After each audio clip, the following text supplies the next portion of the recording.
and was introduced by Portuguese missionaries only in the 17th century. Generally, the smaller chilies are the hottest, with the tiny red bird's eye chilies, also sometimes referred to as Thai dragon chili, being the hottest of them all. Long red, green and yellow chilies are generally sliced and added to stir-fries, salads and curry paste, with the green variety tending to be milder than the red. To create authentic tasting Thai curries, first you need to create a fresh curry paste to use as your flavour base in your curry dishes. We are going to show you the secret of an authentic red curry paste. If we make curry paste in Thailand, it's really easy. Most country people make their own curry paste every day. But in Bangkok, people sometimes they buy it from the market. It's already made. But it's more the kitchen. Nearly every kitchen, if they do their own curry paste. In Thailand, it's easy to find a herb for doing curry paste.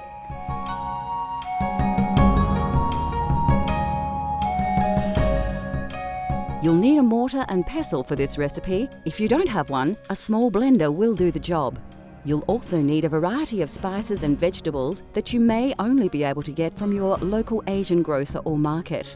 When you select your ingredients, fresh produce may not always be available, but many ingredients also come in 3 varieties: frozen, pickled or dried. And remember, if you're using dried chilies, you will need to soak them in water for a few minutes to soften them.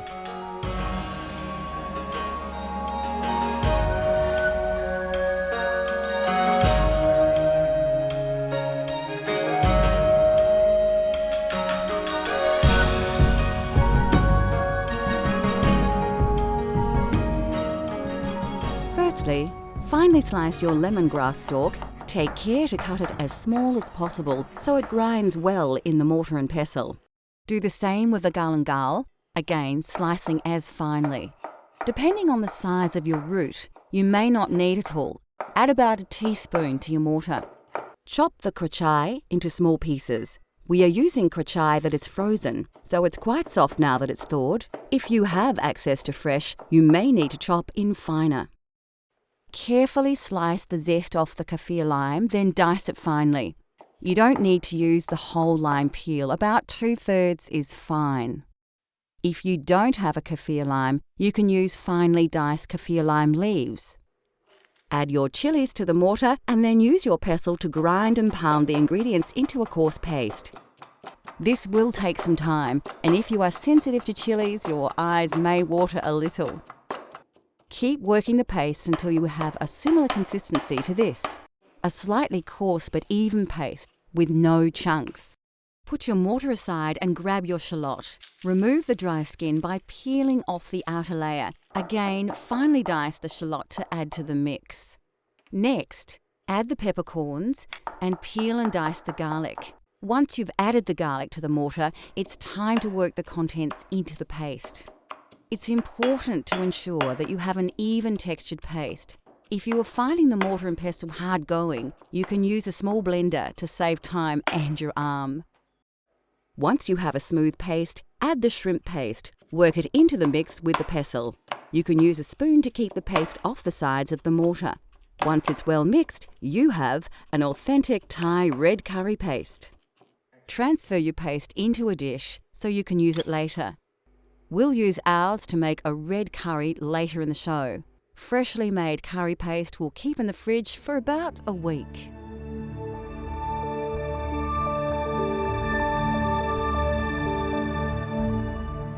Like any cuisine, there is a wide and varied range of condiments and sauces that can greatly influence the taste of any dish. One of the most important ingredients in Thai culinary culture is fish sauce, a salty and intensely flavoured sauce derived from fermented fish, salt and water. Other condiments include soy sauce, lime paste, shrimp paste, vinegar, peanuts and various dried and pickled produce. Dried shrimp and shrimp paste, pickled fish and chilies, even pickled peppercorns may seem unusual and exotic to Western tastes, but are commonly found in popular Thai dishes. Still to come on Cultural Flavours Thailand, we spice things up with a tasty red curry, explore the mouth-watering array of Thai fruit and vegetables, and we get cooking with noodles.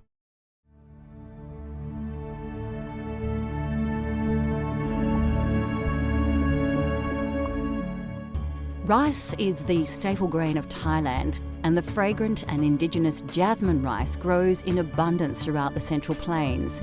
A long grain rice, it's generally served with most curries and some stir-fries, and is even eaten at breakfast. There are several varieties of rice, including sticky rice, which is popular in desserts, and as the main rice to the north of the country. Black sticky rice, or wild rice, is also a popular dessert rice. In Thailand, noodles are often eaten as a snack for lunch or used in soups.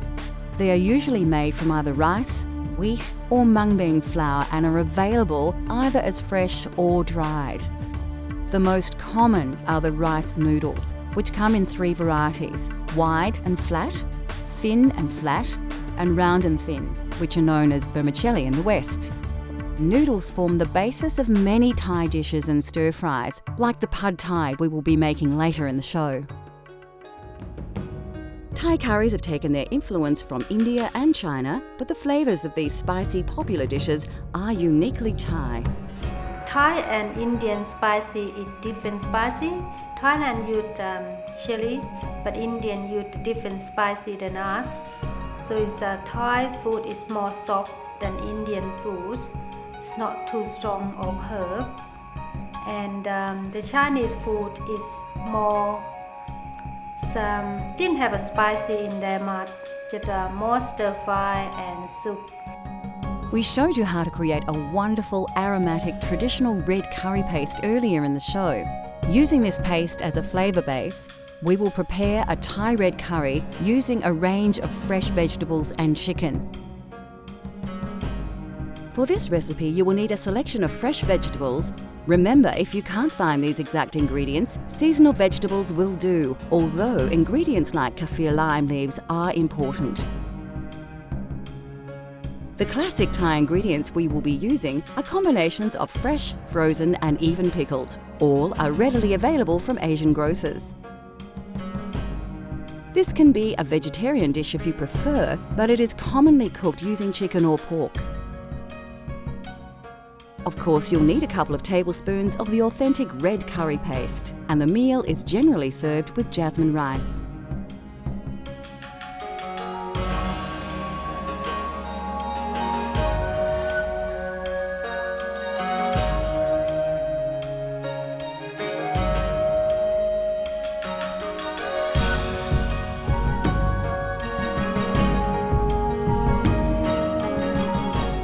Firstly, you'll need to prepare all your ingredients. Slice the snake beans, not too finely, into about 3 centimetre or 1.5 inch lengths. The capsicum needs to be cut lengthways, taking long slivers off the edges while avoiding the seeds at the core of the pepper. Then dice these slices, like so. Having peeled your carrot, slice it so it can cook quickly but still retain its texture. You can put all these vegetables into a bowl as they'll be used together. Strip the string from the snow peas and slice them once or twice. Chop the cauliflower into coarse chunks and do the same with the eggplant. You will need to chop the kaffir lime leaves very finely, as their flavour is very intense, so it's best to fold them together tightly and very carefully slice off tiny slivers. Add the bamboo shoots and karachai to your mix. Then you will need to get your rice cooking so it will be ready to serve with your red curry. As the rice is heating up, dice the chicken ready to cook. Heat your wok and add about 2 tablespoons of soybean oil. When the oil is hot, add your curry paste, releasing the flavours in the oil. Quickly before it burns, add a portion of your coconut milk. Keep it moving in the wok. When you have worked the curry paste and coconut milk together, add the chicken and combine it with the paste. Once fully coated, you can add more coconut milk and stir the mix together. It's a good idea to add your coconut milk in stages. Although it does reduce, the milk is the best way to control the consistency of your curry. adding more if you feel the dish is too dry. You can now add the lid to the wok and cook on a low heat until the chicken is cooked through. Now add 4 tablespoons of sugar and 2 tablespoons of fish sauce and stir through before adding the vegetables you prepared earlier. You can add the diced vegetables all at once, but ensure you stir them thoroughly. Return the lid and simmer, steaming the vegetables for about 5 minutes. Be careful not to stew the curry, so watch the heat. We don't want to overcook the fresh vegetables. Finally, add the green pickled peppercorns and pick the leaves from your bunch of Thai basil. Mix the ingredients together quickly, as you don't want to cook the basil, just warm it enough to release its flavour into the curry. By now, your rice should be cooked and the dish is ready to be served. It is traditional in Thailand to serve the curry in one large dish and place the rice in another. Diners will then serve this into smaller bowls. So there you have it, Thai red curry with chicken and jasmine rice using an authentic, fresh, homemade red curry paste.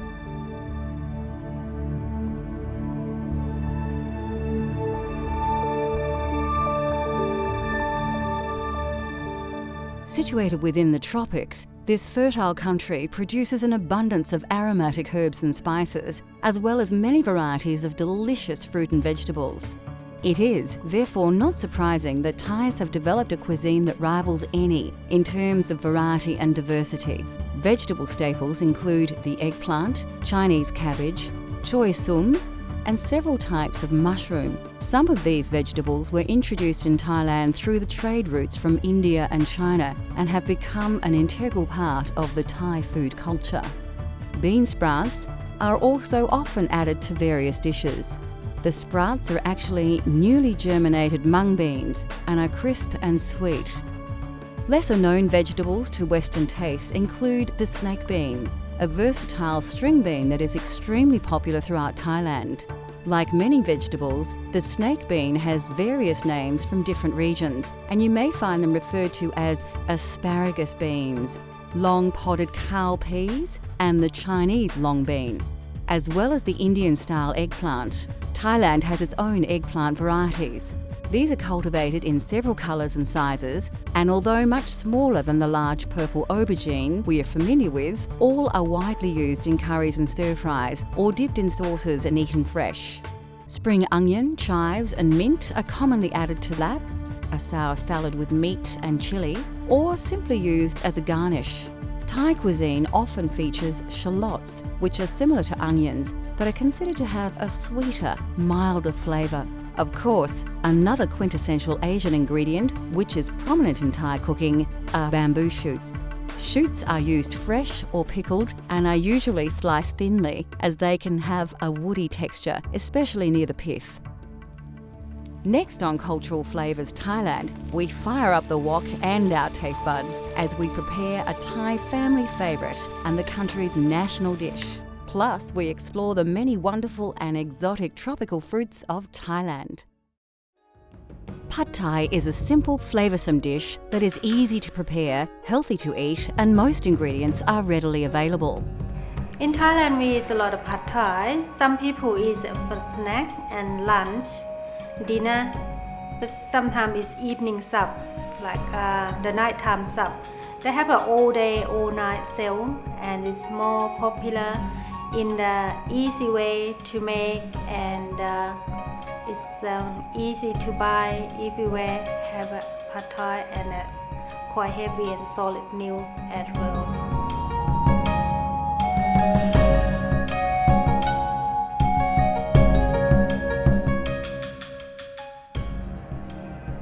This dish features dried flat rice noodles, which are one of the favourite noodles eaten by the Thai people. Pad Thai is considered a simple but flavoursome dish to prepare, and it has only a few key ingredients. We are using fresh prawns in our Pad Thai, but it is common to use chicken or both. To make the chilli flavour base, you'll need a mortar and pestle, a mature shallot, 2 cloves of garlic, and 5 dried red chillies. You can soak the chillies in water a couple of minutes before you use them.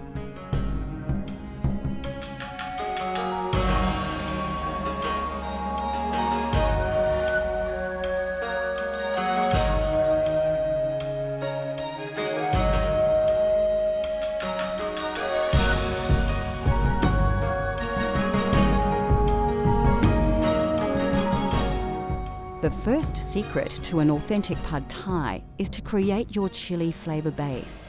Take a shallot and peel the dry skin and outer layer off. Finely chop the shallot and place it in your mortar.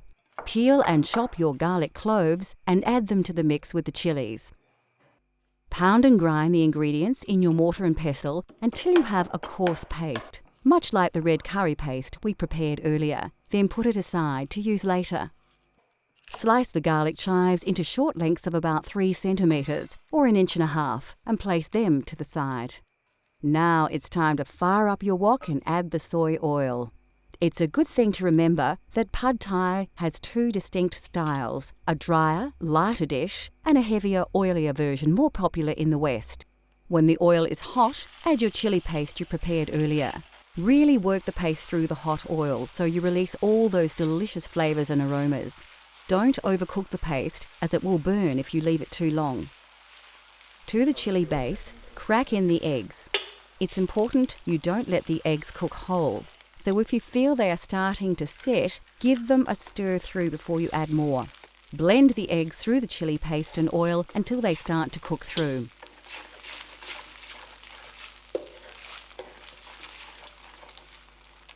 The prawns go into the wok next. It's a good idea to check the heat here to ensure you don't burn the eggs and keep stirring them so they don't stick to the wok.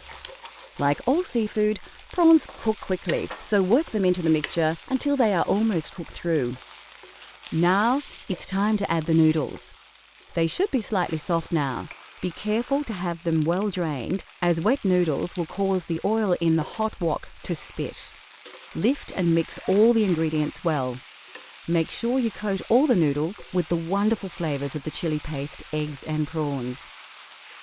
Once the noodles are well coated, add the sugar, fish sauce and the vinegar and work the ingredients through. It won't take long for the sugar to dissolve and for the next burst of distinct pad thai aromas to engulf you. When the noodles are cooked, it is an excellent time to taste your dish. You may feel you need more sugar or fish sauce to your taste. Pad thai is served slightly sweeter in Western countries. When you are happy with the flavours, add the bean sprouts and sliced shallots, working them through the noodles. It's important not to let the dish cook too long here. We want to keep the mung bean shoots slightly crisp. Serve your noodles onto a plate and sprinkle the crushed peanuts over the dish and garnish with sprigs of fresh coriander and a piece of lime. Pad thai is best eaten straight away before the noodles stick together. The lime can be squeezed over the dish just before eating for a delicious and refreshing, authentic pad thai experience.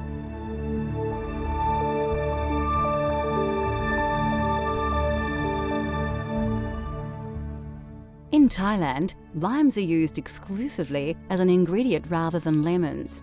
They grow easily in the tropical climate and the fruit has multiple uses. Kaffir limes are distinctively recognisable with their bumpy textured outer skin. The zest of the peel is often added to curry pastes and the fruit are sometimes thrown in whole to dishes such as tom yam. Of course, we have already mentioned coconut milk and cream. The flesh of a coconut is grated and boiled with water and strained through a cloth under pressure to produce the milk and cream so synonymous with southern Thai curries. And finally, it is customary to serve fresh fruit after a meal, and in Thailand there are many wonderful and exotic fruits to enjoy. Delicious produce to tempt already satisfied diners include such treats as large ripe papaya, the sweet and tangy mangosteen, fleshy but sweet rambutans, and many tropical delights common to that part of the world. Indigenous to India, the mango is appreciated for its juice, flavour, fragrance and colour. Green mangoes are often included in curries, relishes and soups, while ripe mangoes are eaten as they are or served with sticky rice and enjoyed as a dessert. Throughout its rich history, Thailand has taken many influences from other regions of the world, yet Thais have successfully adopted these ingredients and flavours as their own. Now that we have revealed the simple yet spectacular delights of Thai cuisine, considered by many to be exotic and mysterious, we hope that we have inspired you to explore these flavours for yourself at home, in restaurants or even abroad. Let cultural flavours take you on a gastronomic journey so you can experience the tastes of the globe at home.